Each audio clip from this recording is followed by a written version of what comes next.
Episode 43 of Strange Brow Radio. I'm back. I'm your host, Tobe Johnson, and today's guest is Michelle Freed, remote viewer and producer of Midnight in the Desert. You know that old show, Art Bell? Yeah. She's got quite the legacy and a responsibility, now hosted by Darkness Dave Schrader. So we talked to Michelle Freed about her remote viewing, past, present, and future. It's all relative. So we're going to take a deep dive with Michelle Freed in a moment. But thank you to our sponsor, Feral by Aaron at Etsy.com. Shaman-inspired drums, rattles, and smudge fans. Well, she has such a creative ability here. And beyond the details and all these spirit tools is something magical that erupts as Feral by Aaron. The holidays are approaching, and gentlemen, I'm speaking to you. Get on Etsy.com and look at the drums. Feral by Aaron, E-R-Y-N. Why? Because you love it. All right, next, Michelle Freed and her intuitive abilities. As I said, our guest today is Michelle Freed, producer of Midnight in the Desert, now hosted by Darkness Dave every Friday night. In fact, she has her own show, The After Conversation. We'll call it After Midnight. I'll give her a name of her own show. I don't remember the actual name that she listed for this, but looks like a worthwhile listen and a worthwhile guest. Michelle Freed is a remote viewer, a disciplined daily remote viewer, in fact, and she's worked with some incredible voices. So what is remote viewing? Well, the quick and short, there is no quick and short. In fact, there's no time at all. But if I were to explain this remote viewing for dummies style, it's the absence of time, space, locating targets, blind tested targets by one or more people. And what is a target? Well, it's a location that the remote viewer is blind to, and yet they can find out exactly what these targets are. It's a pretty interesting, fascinating conversation that, well, you know, the government's been very interested in all these years. Men Who Stare at Goats. We didn't even talk about that documentary, but if you've heard of this movie, then it's loosely based upon the government's interest in understanding psychic phenomena, or psychic spies, I think is the down and dirty word for this. But turns out you can remote view for a lot of things, including missing keys, something as small as that, lost objects, lost people. So it's a worthwhile investigation. So Michelle Freed and I strike up a conversation about said topic. So let's join Michelle Freed as we talk psychic spies in the world of remote viewing. All right, we're here now with Michelle Freed. Hello, Michelle. Hello. All right, thanks for It's calling into the show here. It all worked out, and it's good to have someone on the phone here that has quite a story, and that's what I'd like to talk to you a little bit about. No, more than a little. Hopefully, we can go into some detail here about your experience with remote viewing and beyond. And gosh, you're connected to an amazing history of radio history, really, with attached to Midnight in the Desert. There, if people don't know, Midnight in the Desert is attached to the great Art Bell. And if anybody's listening to podcasts right now, your first and foremost influence, if it isn't Orson Welles, is probably the voice mm, of Art Bell and the legacy carried on. He will be missed.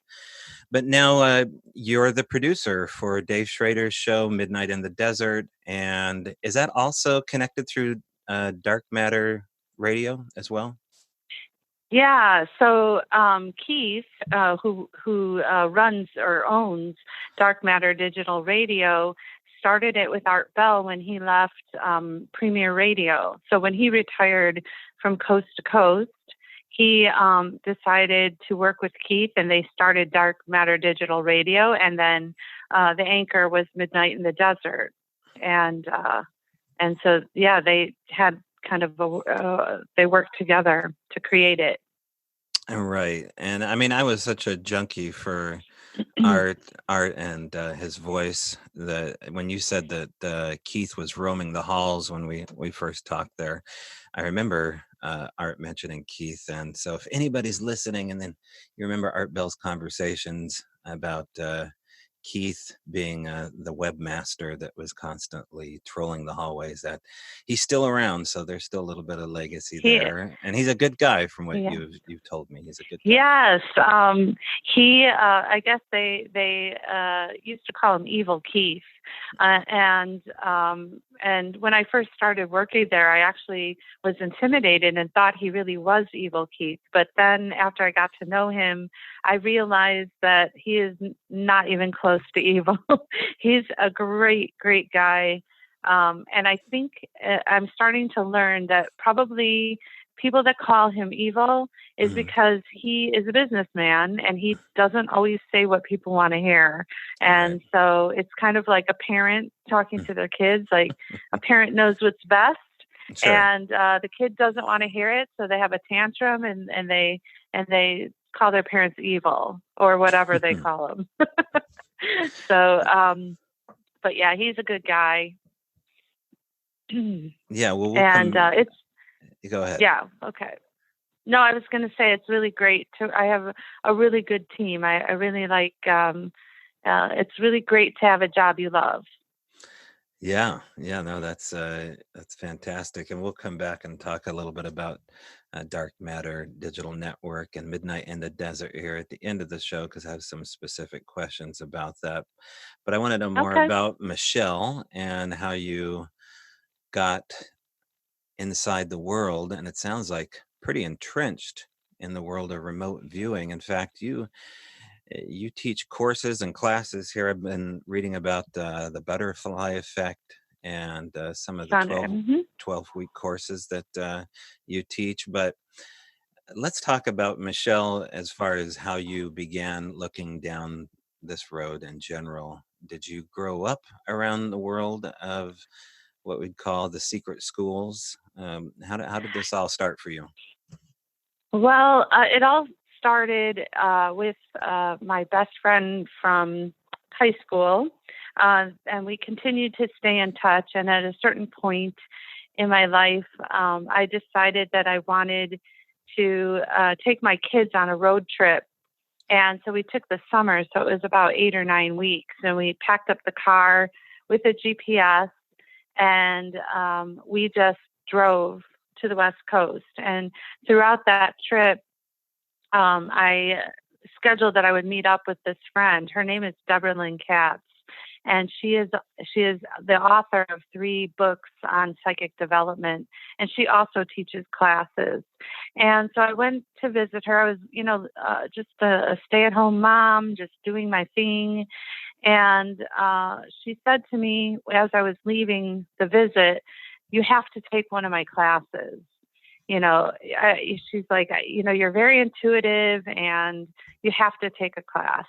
And I said, I don't know about this. I think, for psychic, people have to be born with it.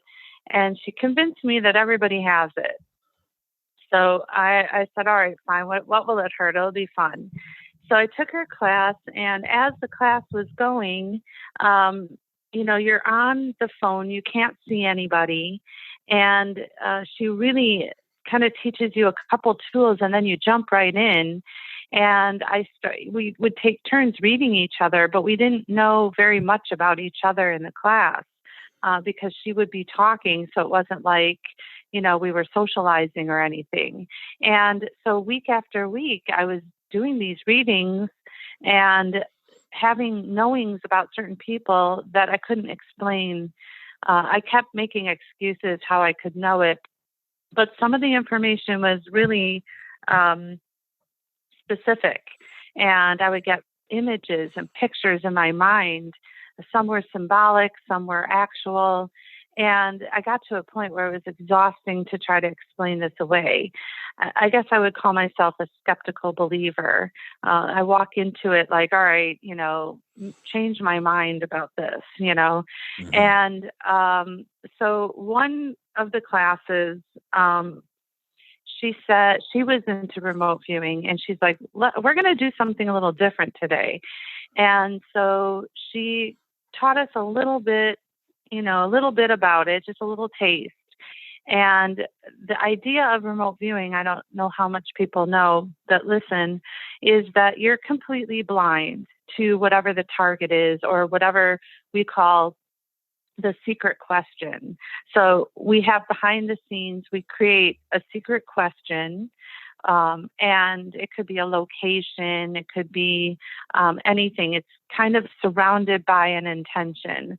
So, for example, which I work on missing people, we might have split it up into two questions, and it would be like, describe the location of so and so, the current location of so and so, or describe the current condition of so and so.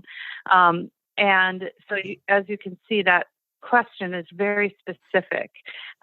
So we have an intention around that question, and then we assign it a random number.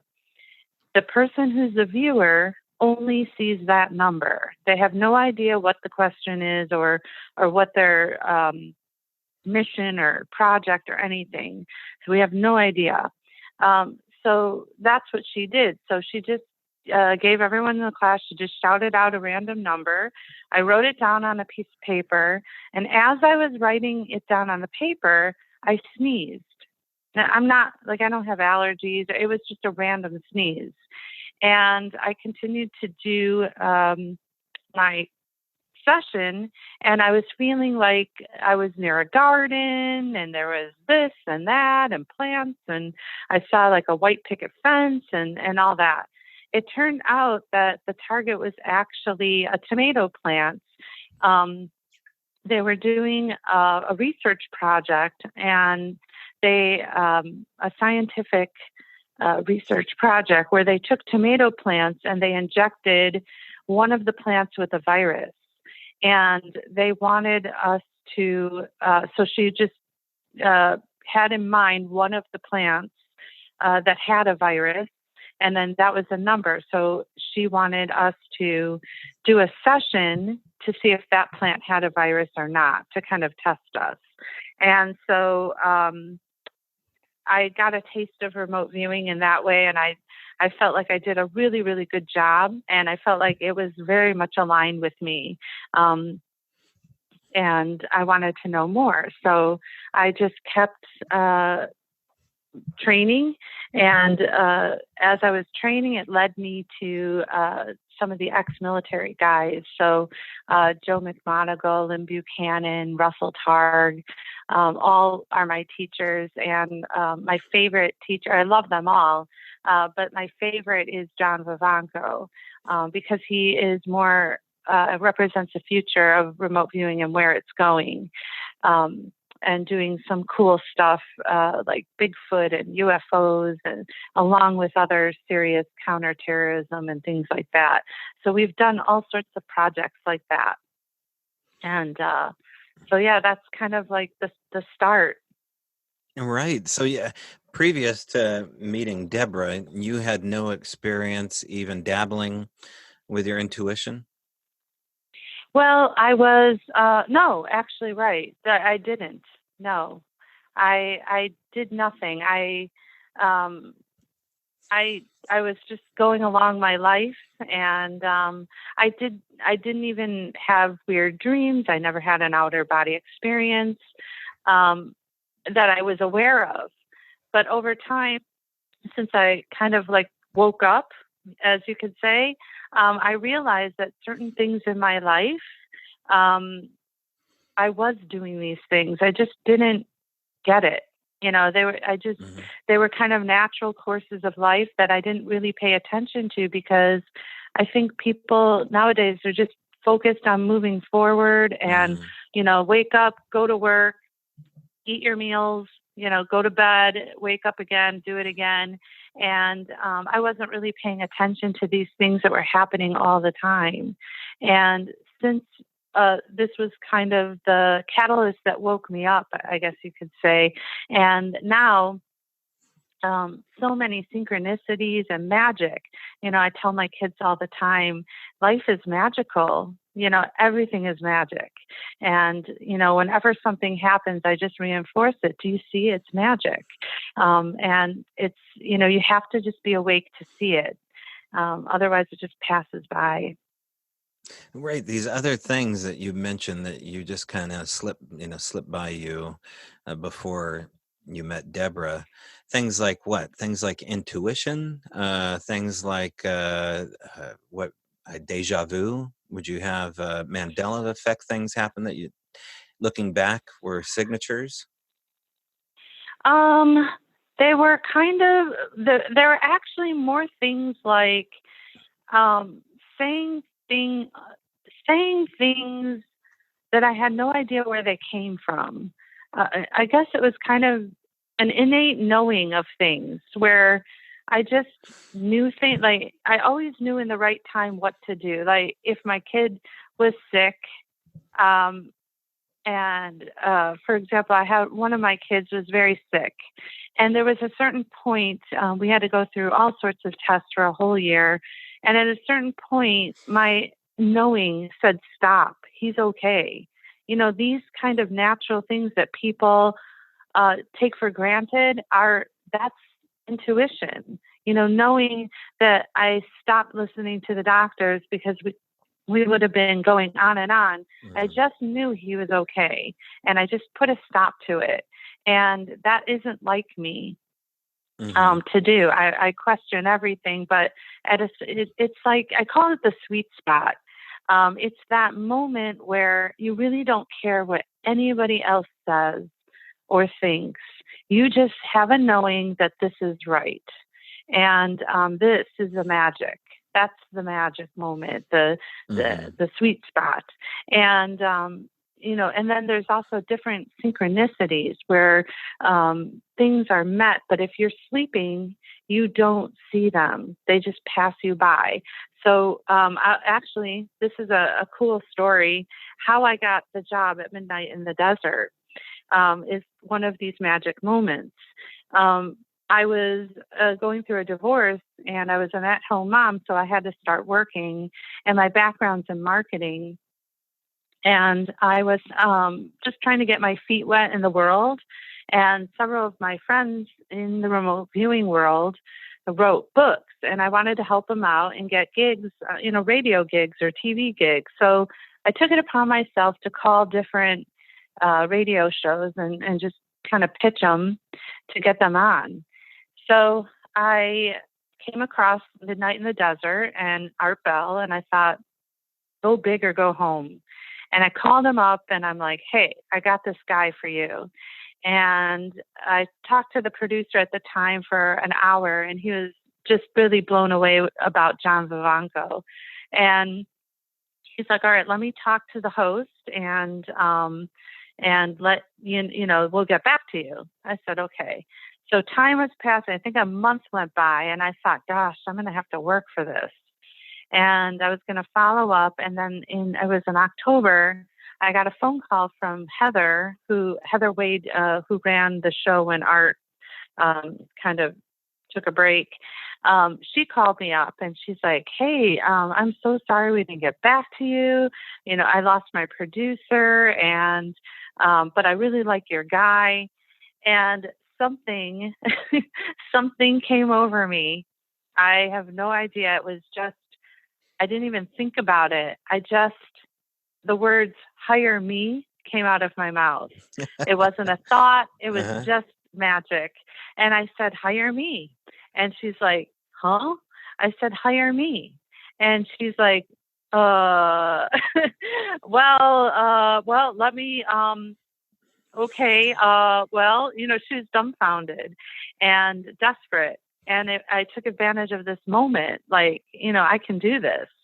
And she said, well, let me give you a week. So in 3 days, I booked 2 weeks of shows, and Art told her, you better hire her right away.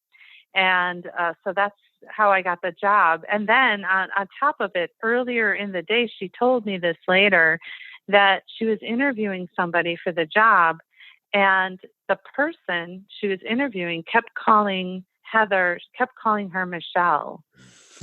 And Heather was going, my name isn't Michelle. Why does she keep calling me Michelle? So Right. it's weird that was in the energy of the day. Michelle, Michelle's going to come. It was almost precognitive for her Yeah. that, keep your eyes open. There's a Michelle coming for you. Mm-hmm. So, so that was those kinds of things that, I was paying attention and awake, and something just happened. So that would be the sweet spot that I'm talking about. So, and I think a lot of people would realize that it happens to them all the time. Yeah, this boy, you're getting into an interesting area here where, your motives and your intuition, when they're locked together, they seem to resonate out into the world where it affects things, your intentions.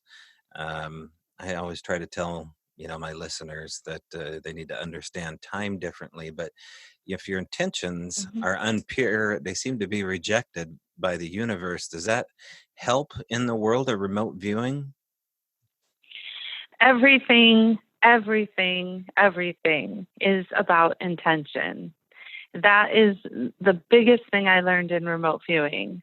There's a lot of personal things that I've learned in remote viewing, but the idea of intention, everything is surrounded about it. And because the way that our mind works in remote viewing is, Joe McMoneagle always says that in order to be a very good remote viewing, in a way, you have to give up everything it is to be human. And what he means by that, or what's meant by that, is that when we're remote viewing, the way that we work, information comes in bits and pieces and symbols. And because everybody has um, their own, there's a lot of subjective and things like that.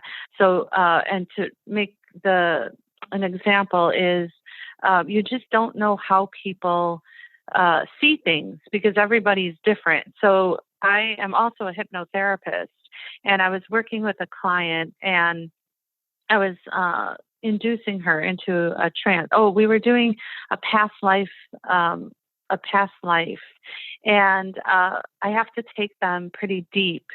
And so I go through this very, like it's kind of a script, but I go through this, and then we start talking about, going up into the air, and I used a symbol of a rainbow. I had her imagine a rainbow. And, who thinks anything would be dramatic about a rainbow? They're beautiful, whatever. And all of a sudden, she just starts crying. And I'm like, huh? Like, what happened here? It's a rainbow. And she's like, Michelle, take me out, take me out. I'm like, okay. And I woke her up, and I'm like, what's going on? And she's like, oh, the rainbow. And then she starts telling me the story about how the rainbow it was the day that her father died, and she saw a rainbow, and it was traumatic. And I mean, so people, because everybody has a different experience in life, they have different uh, symbols in their life, and how they look at things and everything. So when you're remote viewing, and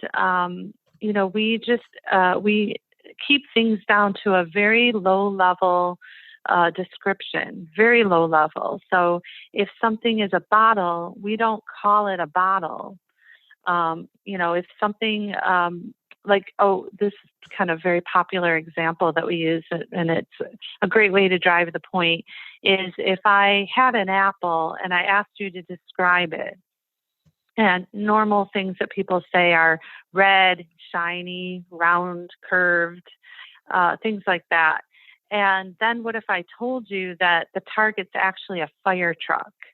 So we want to make sure, because a fire truck's red, shiny, rounded. We don't want to get stuck in this idea that red, shiny, round is an apple. We don't want to call it that. We don't want to name anything or use nouns, because the way your mind works, it just gets bits and pieces of it. And then, and that's where we gather that information from our subconscious. But then we have to deal with the left brain, the logic that wants to name everything. So when I say giving up everything human, that means that being human is that we want everything to make sense. And there are just too many things out there that don't make sense. And remote viewing is one of them. We know that it works. We use it in tons of ways, and it gets us information that we need. But the way it works is completely different than what we think. It's not. A lot of people will ask me, why don't you just, if it's a bottle, why don't you just say bottle? Well, it's because our left brain and right brain are fighting each other, and we're not quite. It's like kind of zooming into a picture kind of thing. I don't know if that makes sense. I don't know. Right. Well, how do you kind of cripple your left brain and access this right hemisphere more? What techniques are you deploying in order to lean in on the essence, which is, that's what you're describing, correct? Is breaking down these bits of information that make objects or places or times and going into the essence of what these things are. Do I hear you right? Well, it is partially essence, but as you practice, you get more familiar with how you process information. And I practice every single day. I do targets, and the idea is that you just get used to certain things that happen to you, and there's this connection with your body. You'll start feeling things in your body that become familiar, and you start connecting information that way. The other thing that I do is before we start remote viewing, we cool down. We call it, the military uses that word, cool down. And in that time, what I imagine is a gauge. And the gauge I put on the left side, and then I move it to the right side. And what I'm doing is turning down my left brain. So it's kind of telling myself, okay, I don't need as much left brain. So let's turn down the numbers, bring them down, and turn up my right brain. So that's kind of this little message. So I walk in like that.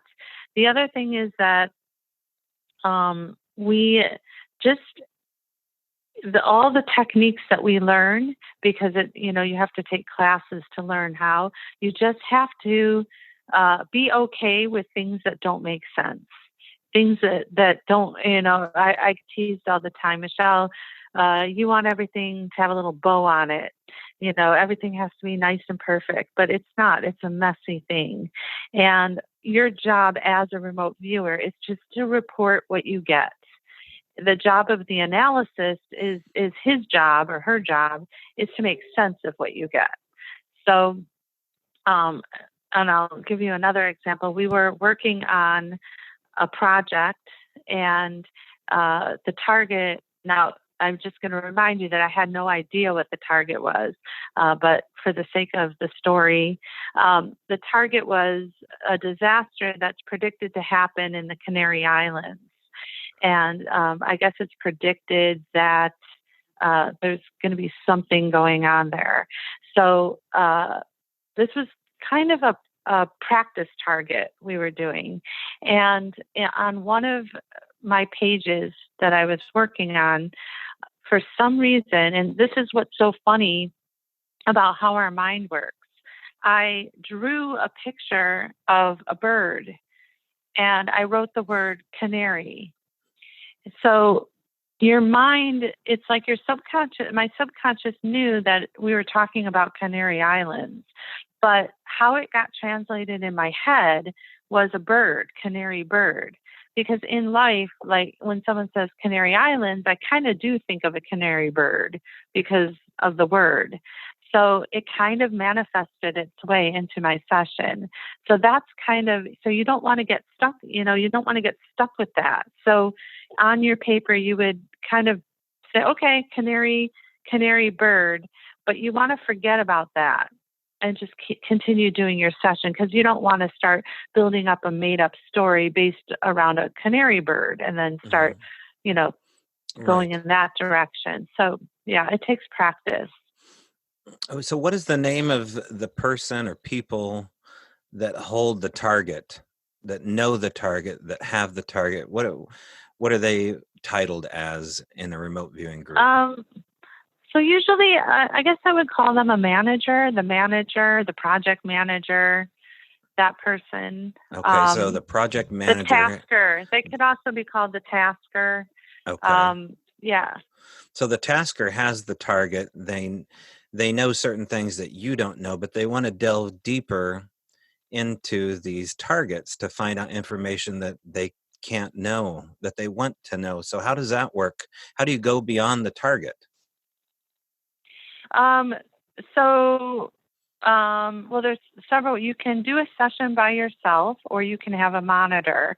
And I know you would probably appreciate this one.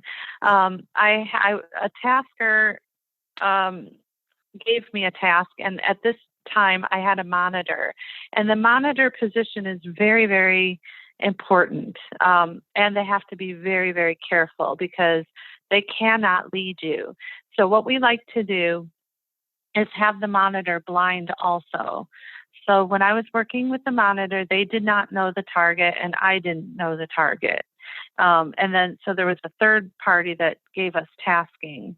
And so with the monitor, they're going to push you to look at different things. So, for example, I'm not going to tell you the target. I think you'll figure out when I tell you how what I was getting. So, the first thing that I started getting was a subject. That was first. I'm like, okay, I'm feeling like there's a subject, and then it occurred to me, it's a female. Okay, it's a female.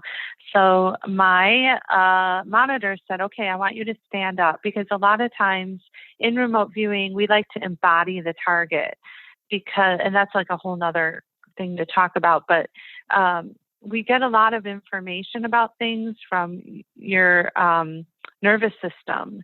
So that's like a whole nother kind of area to talk about. But so he was engaging me in my nervous system to kind of get more readings from feeling, because we use all these senses.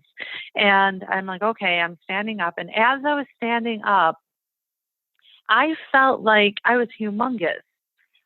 So standing up, I felt very heavy and huge. And he said, okay, touch your body. So I'm touching my body, and I'm feeling that it's just enormous. Like my arm, I remember my arm felt like a man's arm. And I even said, my bones feel like a man's bones, but I don't want to say male. I feel like I'm a female, and I kind of, I thought like a basketball player. So that was my logic trying to make sense out of this, right? I'm thinking maybe I'm a female basketball player or something. And so he reminded me, just, feel your body, feel everything. Okay. So all of a sudden I start rubbing my arm, and I'm noticing that my arm feels very hairy. I'm like, I have a lot of hair on my body. And we were going on and on and on. And I actually named the target, which I thought it was Bigfoot. And it turned out when we were done with the session, it was the Patterson-Gimlin video. The tasking was if it was real. And they wanted to know if it was, a hoax, or if it was real. And based on my session, we're pretty sure that that's real. So because I had no idea what it was, and something made me not want to change my mind that it was a male, but all the signs were that it was a male, and all, for sure, this is a male. It's big, it's heavy, it's hairy, but I couldn't change it. So to me, in every part of my being, I believe um, that's a real, it's not a hoax. So Wow. So you take yeah. on I mean, you feel the essence of what you're remote viewing, what you're targeting, but there's no examples of this ever taking on a physical manifestation, or is there, where these things actually are witnessed by other people to have occurred? There are some people, we are taught at a certain point in our session. It goes through different phases, phase one all the way up.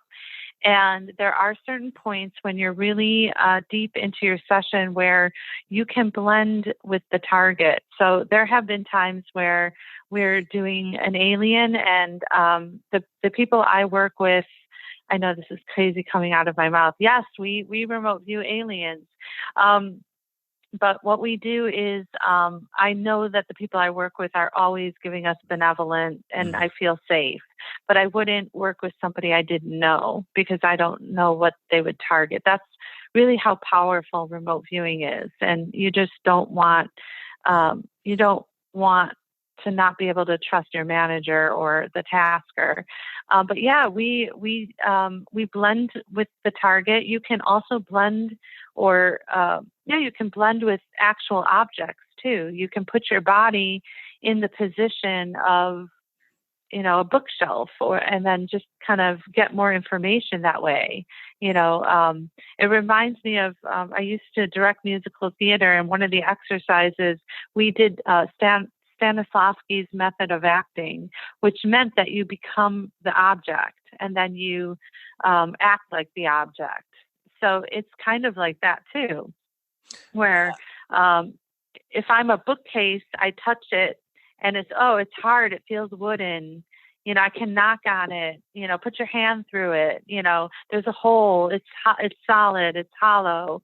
You can find out more information. All right, I got to go back to Patty for a second here. If you targeted Patty, there's so many questions that could be asked and perhaps answered here. So, was the objective to find out only if it was a hoax, or did you target different points and different questions to be asked? Right. So in remote viewing, we want to keep each tasking separate and specific. So that one was just, is it a hoax? Or Hmm. is it real, or is it a hoax? Hmm. Then what you would do is, you would have another session. What you would do, because you want to stay blind. So what you would do is kind of put it back in the pile of stuff to do, and then ask more questions about it. So whatever you want to know, you set up the tasking. Sometimes we have like a whole pot of targets, and then we just pick one out, and then we just do it. So, So to do so it, we have no idea. to do a session, how long could it take to do a session like that? My sessions are about an hour. I could go longer, or I could go shorter. Hmm. There's another kind of remote viewing I'm not sure if you're aware of. It's called ARV, and it's associative remote viewing, and they use it for binary targets. So something that could be wagering on sporting events or financials. So questions that have a yes or no answer, or up and down, or um, winning or losing. Hmm. And we work on those, could be like 10 minutes or something. Like, I could do a really quick, and I can tell you more about that one, what that area is, if you want to Well, know. yeah, sure. Now, Uh, did you say to get lotto numbers, you could use this ARV to do something like that? You can use remote. Yeah, there's so many people doing research on effective ways to pick lottery numbers. Lottery numbers is very complicated, but we do know a couple people. I know one person who did win using remote viewing. But what we're very successful in, we do have three. I did. I worked with Deborah. She's my co-researcher, and we finished a project where we were using ARV and our dreams to predict a future outcome. And it was just, it's going to be published in the Journal of Psychical Research. We did 50 trials, and what we did was we set an intention every Friday night to dream about a photo that's going to be shown to us after a sporting event. So how the project manager set it up is we were using baseball. So they picked two baseball, a game that's going to be played on whatever day, Saturday. And so it would be the Cubs and the Cardinals, for example. And then she would associate some kind of picture with each team, and they would be completely opposite. Like one would be the ocean and one would be the desert, And then we're told on Friday night to have a dream about the photo that we're going to get as feedback after the game is played. So we go to sleep, we wake up, we do a session, we email our sessions into the manager, and she looks at all our sessions. And if the majority of the sessions have water in it somehow, she'll make a prediction that the team that was associated with the water picture is going to win.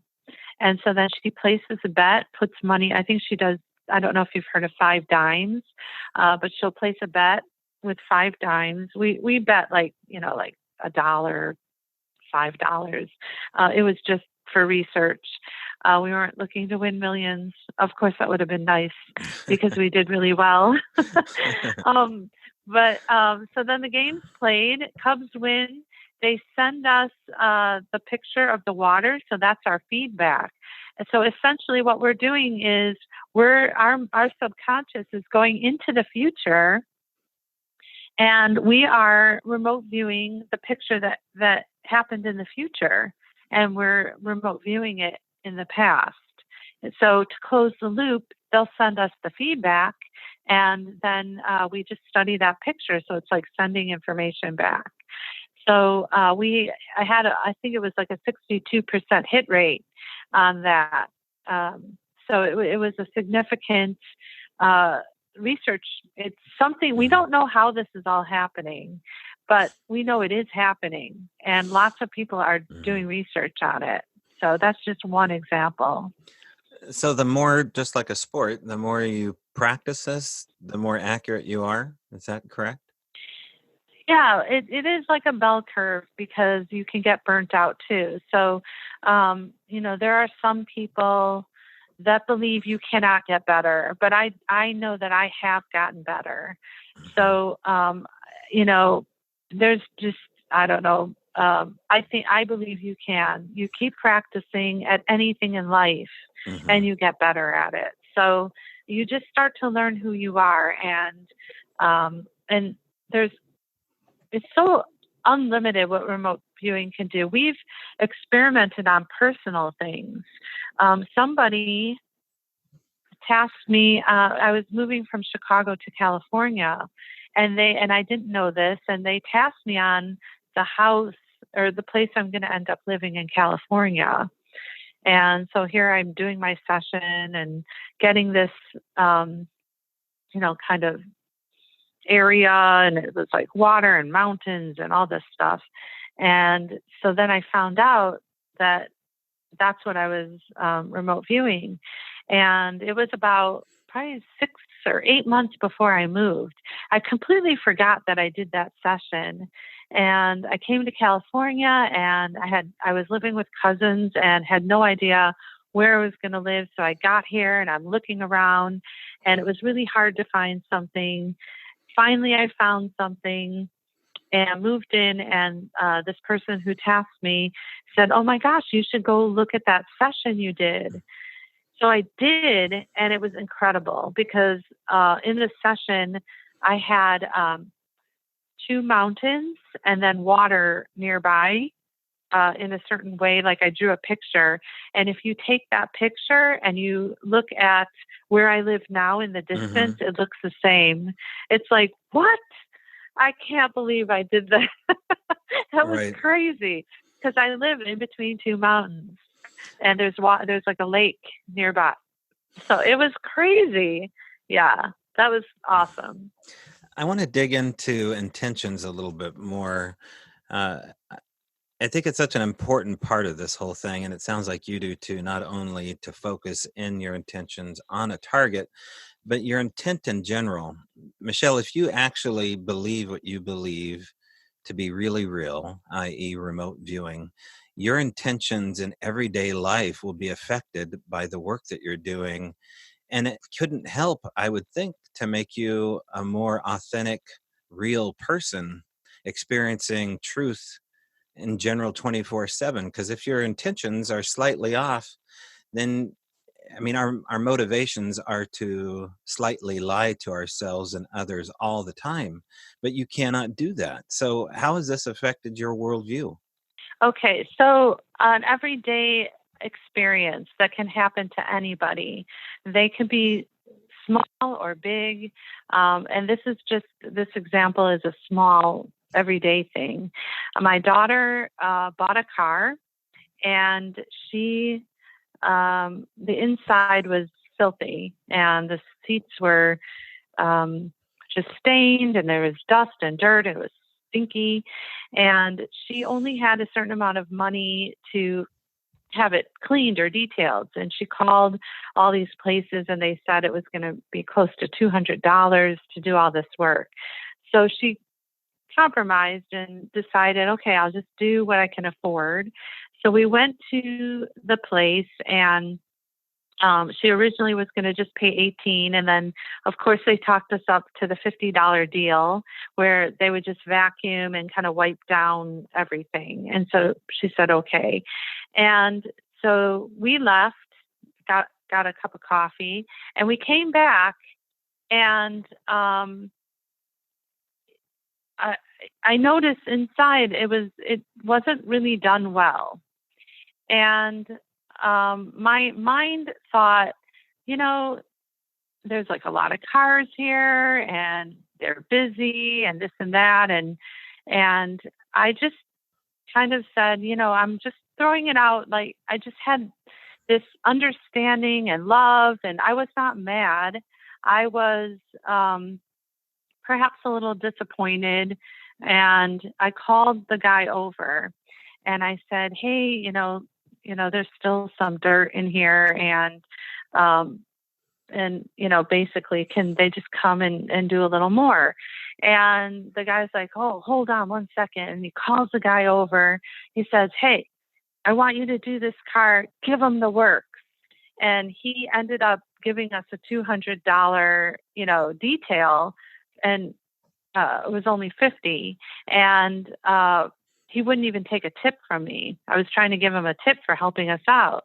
And that's, to me, again, a magic moment. And I think how that's connected to intention is that I didn't approach this guy from the intention of, how could you do this? Like, I understood, things happen, and I don't think his intention was Mhm. to do a crappy job on the car. So I live my life like that. I set an intention of Mhm. understanding people and looking at a bigger picture. That common thing, like you go into a store and Mhm. I'm sure the person has a really bad day, but you find that when you have this love out there, and I'm not like a priss, but I'm just saying that when you do that, magic happens. People just, you're talking to people's hearts, and it's a big lesson, and yeah. So I guess that's how I would apply it to everyday life. Now, not everybody's intentions are pure. There must be people that are doing this, in the darkened hallways of some government program that don't Hmm. have pure motives, don't have pure intentions to manipulate time and space. Let's talk a little bit about that and what you know. Well, yes. I mean, just there's always the yin and yang about things. There are, we've had certain things where we have psychically been blocked from viewing things. That has happened a few times. Sometimes some dark forces will come in, and I had my first experience about, I think, six months ago. We were doing an experiment where it's kind of weird. We were not picking we were doing the session before we picked the target. So that means that we just sat down and did a session. And this is, again, intention. Our intention was to go into the future, whatever, we pick out of the hat, whatever it is, our subconscious knows exactly what's going to happen in the future. So our intention was to go to whatever the tasking is going to be and then remote view it now. Okay, so there were 3 of us, and we did a session. And when I got to a certain point, when you get pretty deep into the session, that little voice in my head that talks to me, that we all have, not that I'm schizophrenic, but, the little voice in your head that, is talking, your conscience. Mm-hmm. I noticed that guy in there it didn't sound like me anymore. It was like this deeper voice. And it was, little basic thing like, put your word here, put your word there, that little whisper. And it was like a deep baritone type voice. And I was it started out very soft, but then it started getting a little louder. And I noticed it started to hijack my session and started telling me what I should be doing in my session. So I got startled by it, and I just wrote the word break, and I took a break from the session, and I called up my viewer, and I told him what happened. And he's like, well, you can, next time that happens, just write down everything he says. And I'm like, oh, okay, fine. So every week, so we get this session. So we met up. We had a go-to meeting, or, Zoom. And the 3 of us, this is just for practice. So we brought our sessions, and then we throw it up on the shared screen, and then we talk about our sessions. So we came to the meeting, and then it was time to pick the target. So now, after we did our sessions, now we're going to find out what the target was. So he picked the target, and it was I don't remember the wording exact, but it was basically to meet with, an alien being and describe their craft or something like that. So it was definitely something alien. Now, I know that I've talked only about the alien things, but we do tons and tons of targets that are kind of boring. They're like a helicopter or a car. And so my examples are the big, exciting ones. And it just happens to be that this one was another alien one. And I was kind of, maybe that guy was, somehow connected to this target. And so we decided, all 3 of us, that night we're going to do another session, and now we're going to be informed. So now this is not blind. We actually know what the target is, and we're going to find out who this guy is that was talking to me and what was their purpose. So we all agreed, and then we closed out the meeting, and I went to bed. I was going to do it in the morning, and I had this dream where I felt like I was falling backwards in darkness. So I was kind of falling, and I felt I was having trouble sleeping. So then when I finally fell asleep, I had this feeling of falling backwards in the dark. And then when I woke up in the morning, I felt drugged, like when you are waking up from anesthetics, whatever. And this horrible headache above my in my eyebrows, and I felt all the heat from my body leave my body. I like actually felt it. And I was like, what the heck? What happened here? So I called up the other people that were viewing, and the one person, she's like, oh, no, nothing happened to me. I was smoking weed before I went to bed. So I was out like the light. And I'm like, okay, okay. So, and then the second, the guy, he's like, yeah, I didn't have the exact, but I also had something. He said, I think we were visited. And I'm like, oh my God. So that happened. So that, he was feeling like this was not benevolent, that this was a trickster. Sometimes we get these tricksters that they want you to think that they're nice, but they're not. So, we do have to be careful with these things. And then, also to be prepared when we're working on, crimes, cold cases, and missing people. We do tap into some not so nice, uh, not so nice information. So, yeah. So, yeah, Well, so that can happen. can you tell if somebody is remote viewing you? Are there things that you pick up on if someone wants to remote view your life?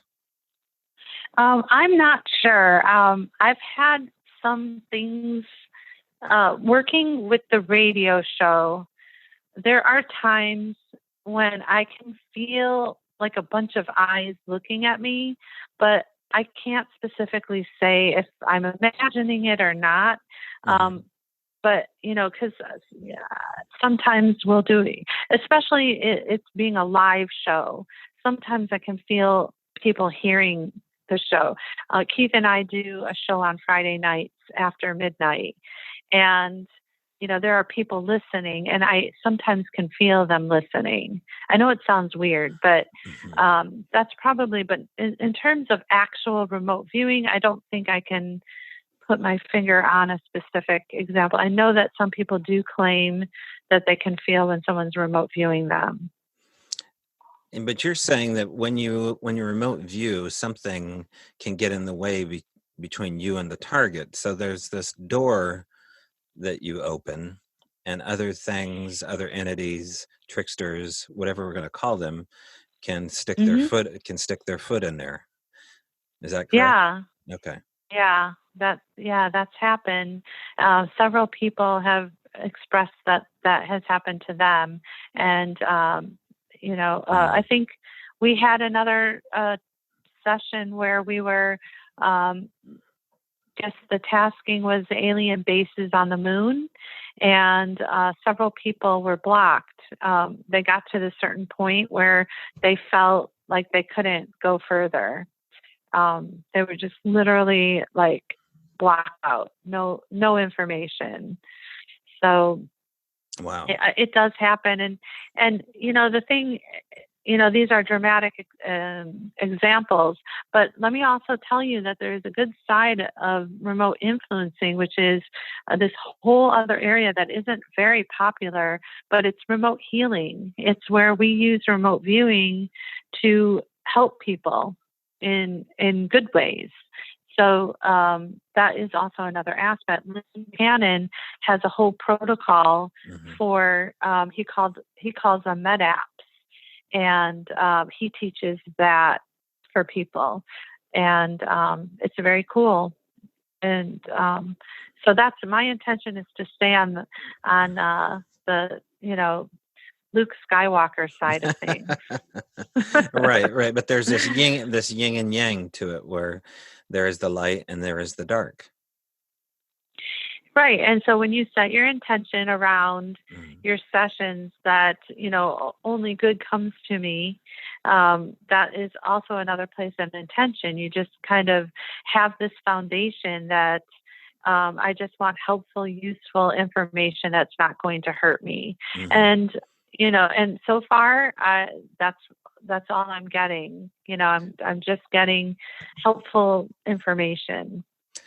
I'm remembering back to Art Bell. He had a moment where he was encouraging the audience to set their intentions on rain during drought seasons. Yes, Is it, yes. would you call that a form of remote viewing? No, no, not the kind of remote viewing that I'm talking about. Hmm. Um, What would you call a there's a moment like whole, that? like a group consciousness.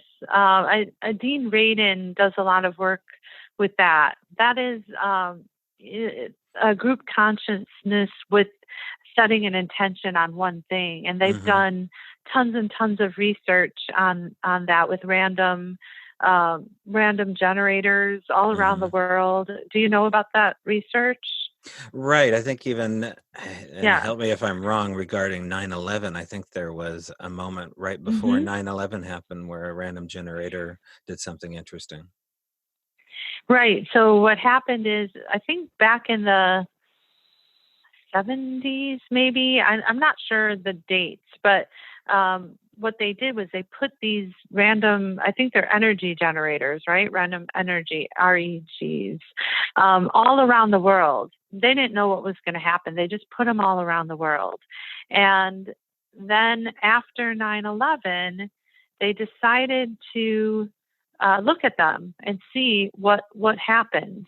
And they looked at the readings and they found that um, that they looked at the before, the middle, and the after, and they noticed that they were recording some spikes that were consistent in all of them all over the world. And with these, they're not sure. Like, this is the thing that is the unknown: is what are they picking up?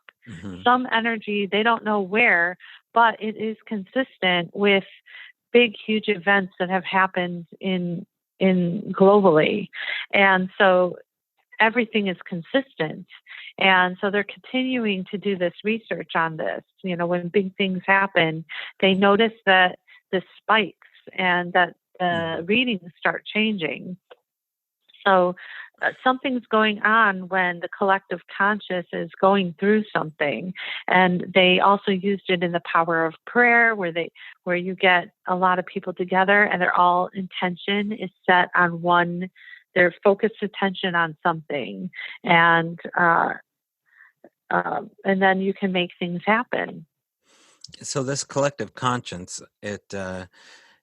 it's hard to quantify as being anything that you can really study. I mean, if you have these REGs set all over the world and you can see spikes and divots and valleys and peaks throughout them, but as Hmm. far as actually quantifying them as existing, there's no way to do that, is there?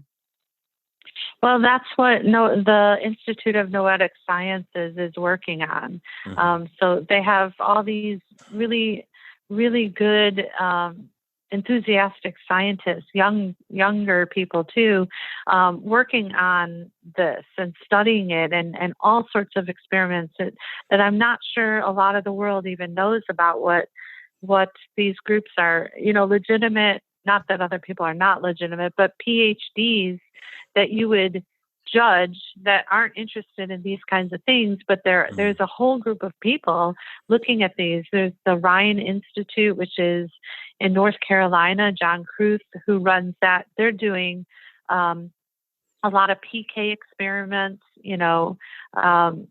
psychokinetic stuff.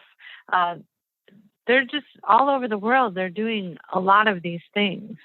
So it's only a matter of time before there becomes evidence. And I feel like, our normal science, the way that our science method to do experiments may have to be um, expanded in order to test things that don't fit into a normal science method. Right. So over time, we're going to have to kind of expand how we test things because, there's a lot of intangible things. Now, you could remote view a lot of things that would change your perspective entirely, i.e., if you remote viewed something about the birth of Christ, if you remote viewed JFK's assassination, it would stand to reason that if everybody locked in on a target and came back with similar information about a specific event to say, yes, it was true, yes, it wasn't true, or there's more involved with this. Do you have any specifics that have, I guess, upset the apple cart in Michelle's own world? Oh, let's see. Gosh, basically something that surprised me. Well, I know that you mentioned that you Um, remote viewed ESETI Ranch, and you came back with some interesting oh, right. information. I would imagine we'll share that with the audience as well. But as far as any kind of certain event that is questioned in history, it'd be interesting to see what people would say about that. But let's go more specifically to ESETI Ranch and what you targeted there. And if people don't know what ESETI Ranch is, there's a prior episode that you can go back. I think it's probably 10 episodes from this one, and you can listen to a field interview me live from ESETI Ranch. But go ahead and tell people about that moment. Yeah, so I work with John Vivanco. We have a team, and we have all sorts of projects that we work on, from anywhere from working with the FBI to detectives, all the way to esoteric targets. We're whatever, and then also corporations and companies have hired us to help them with their financials. So we're always getting targets. I get about 3 or 4 per week. I have no idea what they are. And so John will just keep sending us target numbers. We keep doing them. We turn them in. And we had planned that he was teaching a class at ESETI, a remote viewing class. And he asked if me and my partner would come. And we were like, sure, we'll come. And so that was about, I think, 4 months in advance. So we're going along, doing our thing, doing our sessions. And we get to the ranch, and he tells us, by the way, I tasked you guys on ESETI Ranch in the past 4 months. And we're like, really? When? What? Because he never told us. And he's like, well, let's look at it. So it turned out that we were getting, and it was interesting because me and my partner, I was in Chicago, he lives in California, and we can't see each other's sessions. So we work independently. And so we both got very similar information. So some of the data that showed up in our sessions were things like blue energy, something called a Merkaba, which is this energetic, they're like triangles that one is inverted and one is upright, and they spin and they generate energy. And it's something in the Jewish, I think there's an ancient aspect of it that comes from ancient Hebrews and healing and things, or I don't know what, but it comes from there. We were getting images of subjects that had feline, cat-like features. And what Well, else? let's hold it right there. So you knew nothing about Bacall or the feline entities prior to remote viewing this. No. In fact, because even if I did know about them, he gives us 4 targets a week. So there's no way that I would know which one was even about ESETI. But in this particular case, he and my friend, we had no idea that he was going to even task us on ESETI. I think he just wanted to do it for fun, just to see what we would get before we go, because he was just thinking about practice targets. Just what's interesting for them to view. Now, could you be picking up on their worldview, their belief system, or are you able to concentrate this on it being something more physical rather than a worldview? So I am so glad you asked that question, because it lets me answer it. So it's all in the tasking and the intention. So in the tasking, it has to be specific. So, for example, say there have been times where we actually viewed certain people like Corey Good and I don't know if you know, Right. oh, what's his name? Anyway, and so what we do is we put in the tasking that we make sure that we are not viewing the person's story. We're actually writing the words, the reality of their experience. So we're very careful what our intention is and the information that we get. Does that Oh, make sense? it does. Okay, now let's go back. I Okay. interrupted you before. So right. So we were getting this kind of, entities and things like that going on in these sessions. And so we get there and it was so James Gilliland, who runs the place, we showed him the sessions and he was completely blown away. He was like, oh my gosh. He said, we have for many years, when you look out at Mount Adams, because the ranch is right under about 13 miles from Mount Adams, and every night they have a sky watch where you can look out and there's just all sorts of weird things that happen. But when you look out there are these like lights, like light orbs way out in the mountain that move. And some people were thinking they're cars, some people whatever, but they found out it's nothing. It's none of those things. These are some kind of lights that have a blue haze to them, which match what we were writing in our sessions. And so what they put together from all the data of the sessions is this has a kind of ancient feel to it. Like when they talk about the TV show Ancient Aliens, and they talk about these creatures from the past that kind of helped, in what, the whole aspect of the ancient alien theory.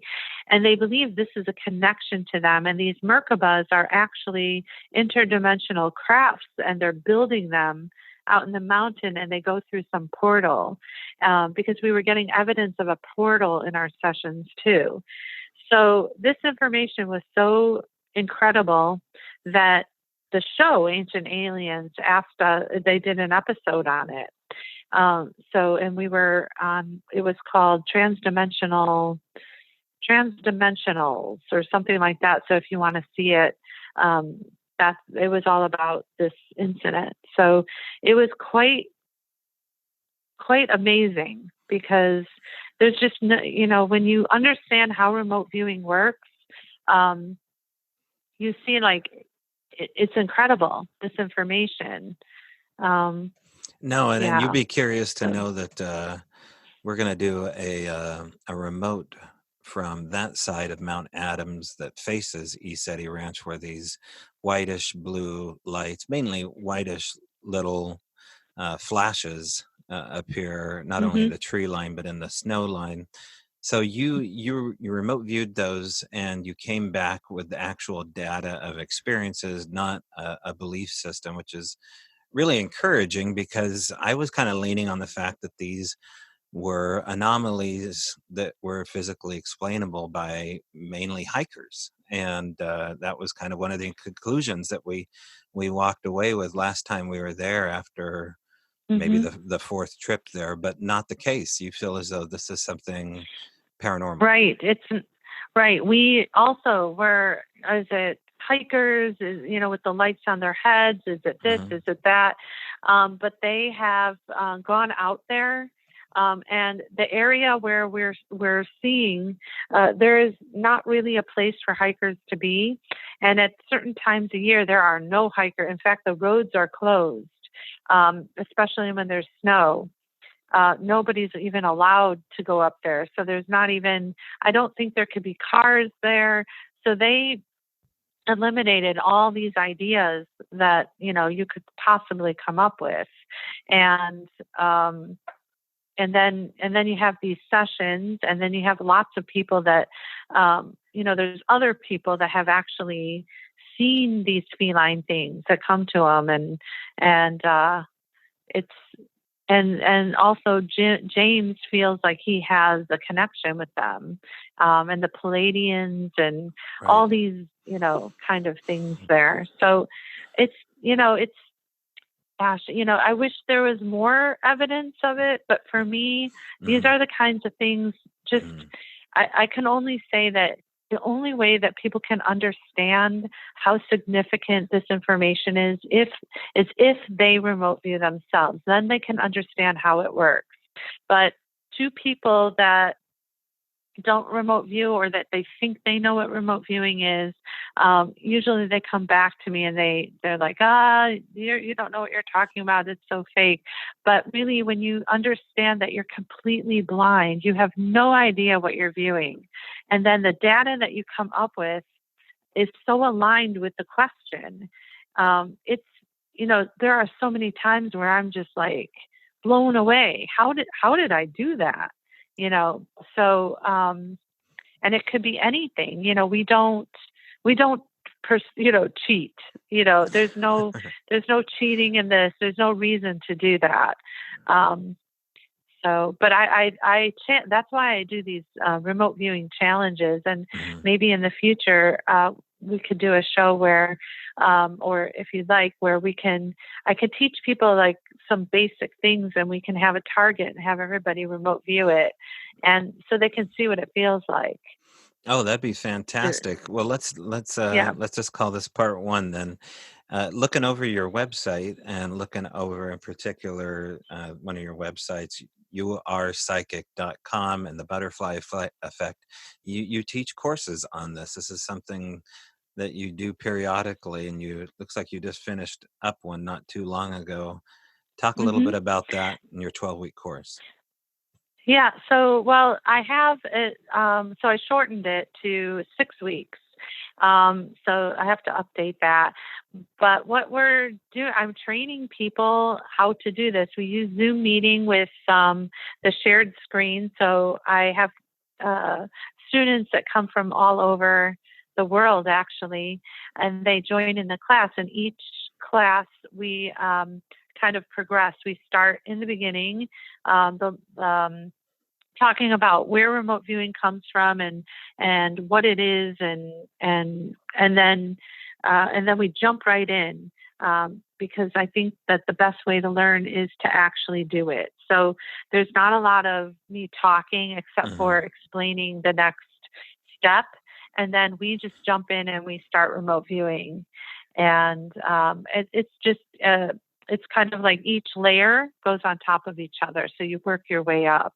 And I'm really looking for a team. I want to find a team that we can work on projects where we can actually, because I do get paid. And I'd like to find a team of the greatest people. And when I say greatest people, I mean people that are willing to practice all the time, because it's not easy to practice. It doesn't mean that they always have to have always correct information or always do it perfect. But I just want people to be enthusiastic and, stick to the commitment of it. And it's really hard to find people like that, because it is a hard, tedious thing to keep doing. But it is very, very rewarding, especially when you're finding missing people and you help the families, and then also if you're talking about money, Hmm. you have companies that hire us and we help them make lots of money, which helps us make money, which is good. Right. And there's also benefits, personal benefits. I've been tasked with, somebody gave me what foods what foods should Michelle Mhm. stay away from? And I did a session on that. Um, so you can do personal lost things is really big. Helping people find jewelry and keys and treasures, and it's endless. Anything you have a question about, you can remote view and get an answer. So Yeah, I think that's in one of your slug lines here on the website. It says find lost stuff. And like, well, that's pretty yeah, basic. Everybody's got something that's been lost, be it, a pair of keys to a pair of children. I mean, everything goes yeah, missing. that's true. Yeah, that's absolutely true. Yeah, So when's your next absolutely. course? I'm going to start it after the holidays in January. Okay. So people can email me if they're interested. Email me to, I'll say mich721@gmail.com. Okay. And I'm working on putting up a flyer for that. Mm-hmm. Has that helped you get Um, guests for the show? Have you used this in order to lock down a guest or maybe even push back a guest that wasn't exactly um, telling the whole story? Yeah, maybe.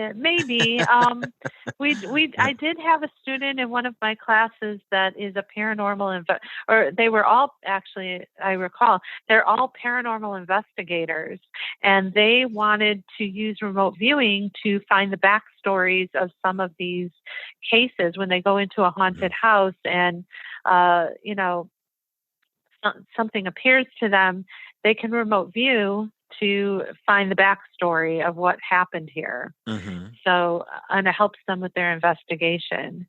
So I can't even imagine what you can't use remote viewing for. It's pretty cool. You can remote view the future, like where am I going to be in 2 months? Like what's going to happen in 2 months, or it's very cool. Is this something that you think you can pass on to your children, or is it something that has been passed on to you, through genetics? I don't believe it's a gen. I think everyone can do it. Everyone can do it. Um, it's But a- you some know, people must be better at it than others and genetically predisposed to being an incredible yeah. remote I viewer.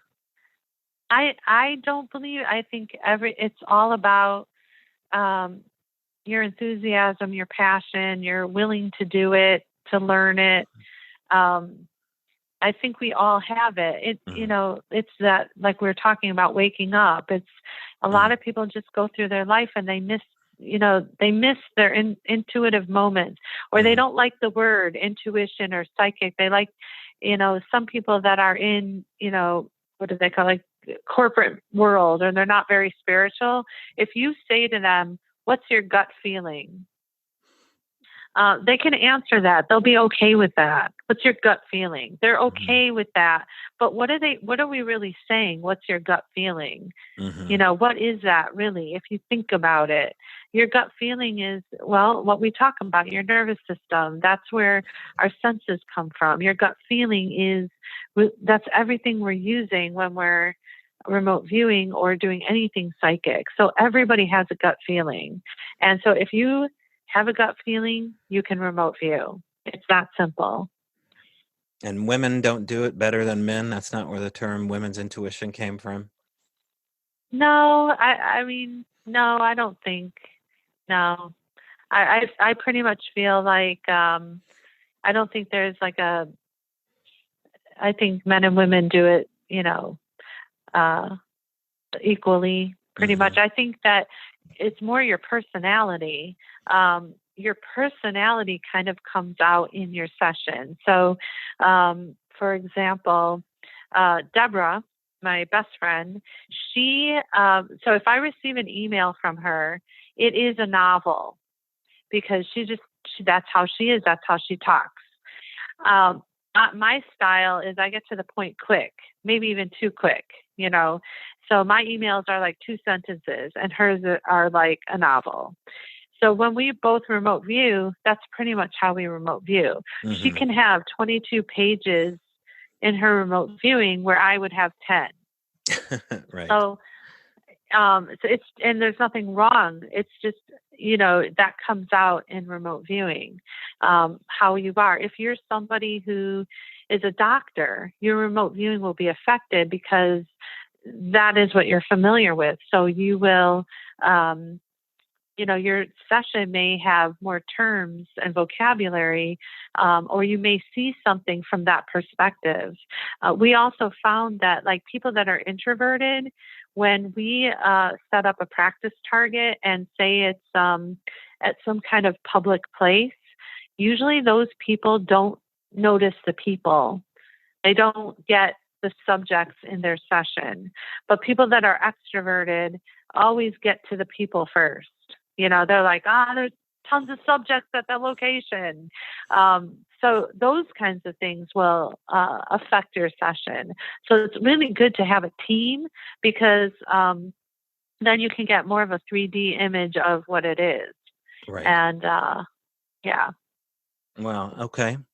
Well, I want to thank you for coming on the air, Michelle Freed. And again, people can get in touch with you through the email that you're already listed or through youarepsychic.com, the International School of Clairvoyance. It's got the psychic butterflies, their logo there, so you won't miss that. And I wanted to thank you for coming on here. Before I let you go, you mentioned that you have an evening show on with Keith. Is that on a weekly basis? Well, not every week, but it's right after Midnight in the Desert. Mm-hmm. We do on Friday nights an after show, which is really informal. We encourage people to call us. We talk about everything and including what goes on behind the scenes at Midnight in the Desert. So it's a really fun show. And if you can't sleep, stay up. And the You Are Psychic is my friend Deborah's website, Mm-hmm. and mine is the butterflyeffectcenter.com. That one's mine. And then the You Are Psychic is hers. So. Okay, perfect. All right. Thank you again so much for coming on the air with us, and I'll be seeing you in a couple weeks. Yes, we are excited to have you on our show. Yeah. All right. Thanks again. Thank you. All right. That again was Michelle Freed. And what she's alluding to at the back end of the interview about being on Midnight in the Desert, that is a true statement. That will be coming up on November 21st from 9 p.m. to midnight on, I guess that's probably Pacific Standard Time, on the Dark Matter Digital Network. And that again is Midnight in the Desert with Darkness Dave Schrader. So we did a show previous on his podcast, Darkness Radio with Tim Dennis, and Dave had to bow out at the last minute due to an emergency. So we're going to make up for that and do a live show with Darkness Dave. Hopefully get into some more recent audio and video from the Al Moon Lab. That's the discussion and the connective tissue of the supernatural and paranormal to all of this. All right, thanks again for tuning in. Remember, can't do it without you at patreon.com/strangebrowradio. We put a lot of new content up there. In fact, I spent the better part of the last week putting up new videos and audio, so for very little money, you can keep this pirate ship afloat, as Adam Carolla says. So we will look for you at patreon.com, and some interesting stuff coming up in 2020 as well. Also, the Golden Flute Award. Oh, yes. Stay tuned for that. All right, that's it. As always, I will see you in the trees.